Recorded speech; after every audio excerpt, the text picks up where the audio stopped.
Next guest, Lupe from BBOs. All right. Hello, Lupe. How are you? I'm fine, Chuck. How are you? Oh, yes.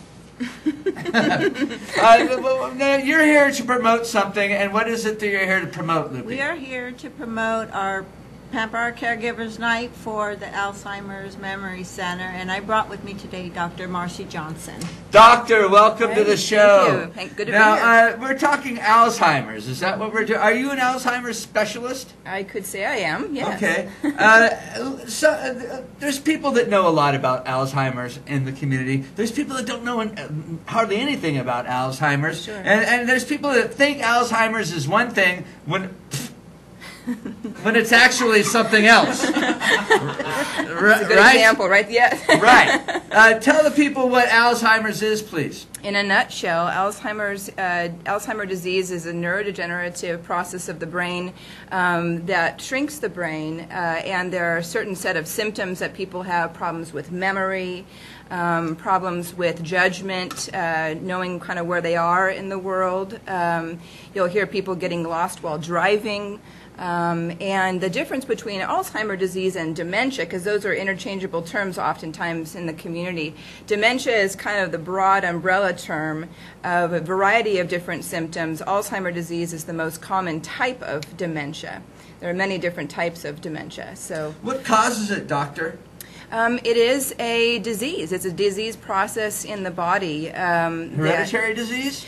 There is a percentage of the population that is a hereditary disease. The more concerning hereditary disease cases are those that are younger in their 40s, and it's kind of a family, a bloodline that has the disease, and the symptoms often very earlier in life. Can you avoid getting it? No. You can't, can you? The best thing we have actually is not medication, but the best thing we have is being engaged in life, being social, being active, exercising, having a purpose and meaning in life. That really helps one kind of progress rather better than if you didn't have those things in place. I've heard that certain metals that you ingest can get into your brain and cause Alzheimer's. Is that a internet folklore? There's a lot of various things like that out in the world. Vitamin E, different coconut oil. You hear vitamin E is good for all kinds of stuff. Well, I think the best thing that we can say is everything in moderation, and the best types of vitamins should come in whole food sources. Real vitamins. Real vitamins. Not out of a bottle. Right. Okay. Right. Now, what are some early signs of Alzheimer's that people could look for? I would say the most warning signs would be problems with memory, and we're not just talking about putting keys one place and not being able to find them or finding them because that means later. that I have it now, right? But it really is the memory is starting to really affect your daily life. So you're getting lost while driving. Should a person be driving at that point? I would say not. That's a big controversy. And at the UCSF Alzheimer and Memory Center, it is a state law. If a person is diagnosed with dementia, we do have to report that to the Department of Health, who reports it to the DMV. Driving is a big issue, and it should be kind of talked more and more about out in the world. But often, more than not, it is about safety. Kind of safety trumps all. And driving, there's a lot involved with driving. We kind of take driving for granted. So. This is a sad disease. It's very hard. It's sad to watch. It's so hard on the families. And it takes a community. And it's just, when the brain goes, it doesn't necessarily mean that the body's going. True. These people aren't immobile. True. And like you said, safety first, and so their decision making's about safety things. It's scary. Yeah, that's why I would say, not just because I love the work that our center does, we're one of 10 Alzheimer's disease centers of excellence in the state of California associated with a top medical school. And so we give a comprehensive diagnosis with a neurologist, a geriatrician, neuropsychologist, and a social worker. So it's a very comprehensive process with the goal of coming alongside the primary primary care physicians and helping them with the plan and treatment, and coming alongside the family. The family really needs a plan. They need education, as well as the patient. But it takes, a group of specialists.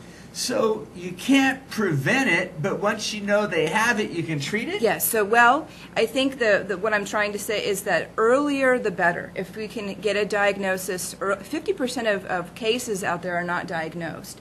So, and we have 5 million people in this country right now that are suffering from this disease. Every 60 to 68 seconds someone is.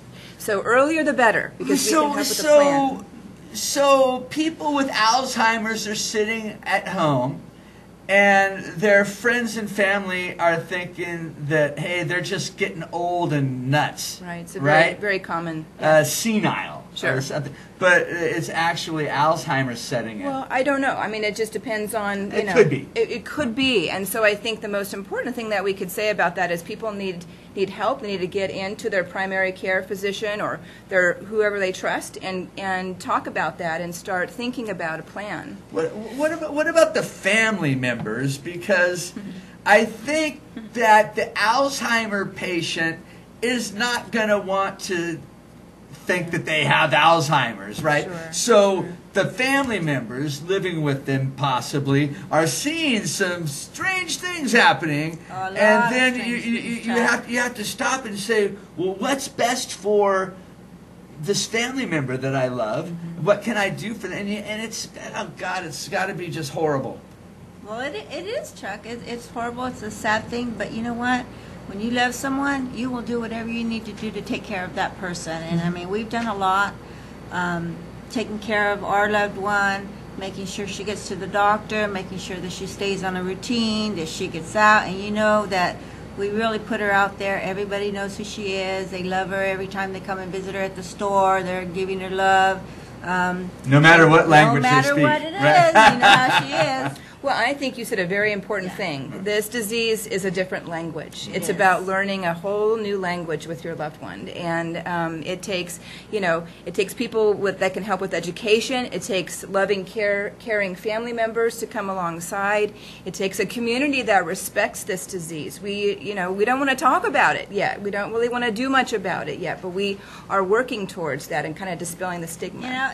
The other thing is trying to get the whole family on board and understanding and accepting it instead of being in denial. It's okay, but it's not okay, because then it makes it harder. With your mother and your father, I mean, you don't want to see them get old. I look at my mother. My mother's real close to 7. She's 69 years old right now. And to me, when I look at her, I still see her as my mommy. Sure, I don't see her as an older lady. I still see her as my mom. Yeah. I remember her that way still to this day. So, this whole thing just, it hits home with me in so many different ways.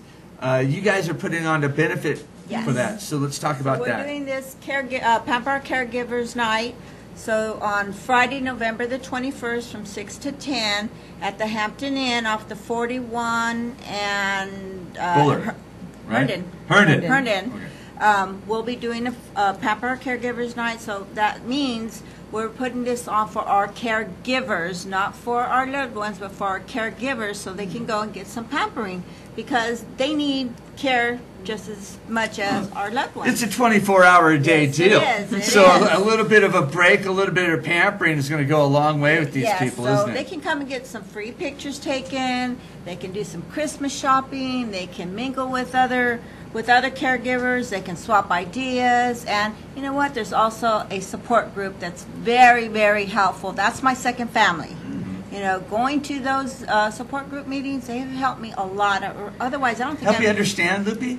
Other people's... There's other... What they're experiencing? Yes. Right. I might be having a difficult time, but somebody else might be having something a little bit more difficult, and we can swap ideas, how we get around it, how we work together, and we become a family, because you know what? I know you don't want to hear the same thing over and over and over and over, and you want to go... Yeah, you know. So going there, the 3 times a month, the second and fourth Saturdays of every month, and the third Wednesday of the month we go, and we just go there and we talk, and we can just like let loose and kind of, you know, it's like a bitching session. You can just go and say whatever you want to say, and nobody. Do you feel like a release after that, like a burden kind of lifted off you a little bit? Yes. Just being able to talk about it with others who are going through the same thing. Right. It's such a relief, because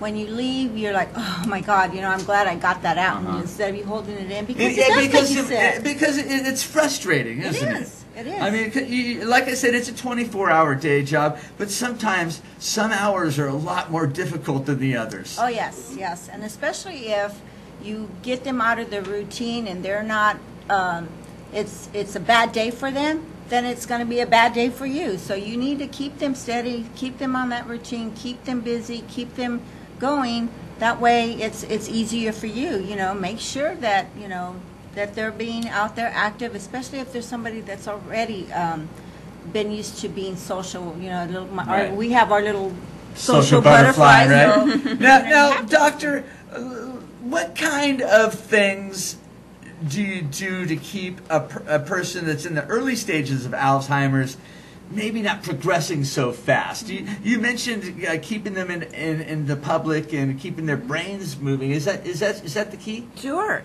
Lupe did a phenomenal thing by having her mom come with her to her store and giving her tasks that she can handle, and it was just kind of about greeting the public and kind of being the social butterfly that she's used to. Right. So you really want to think about the person as that person. What has that person enjoyed in their life, and how we can continue that, maybe at a kind of a little more limited level. But are you kidding? Yeah. I'll take Mama O at the door any day over Marty O. Yeah, that's a greeter deluxe right there, Mama O. So. All right, it's Friday, November 21st at the Hampton Inn. It's a pamper.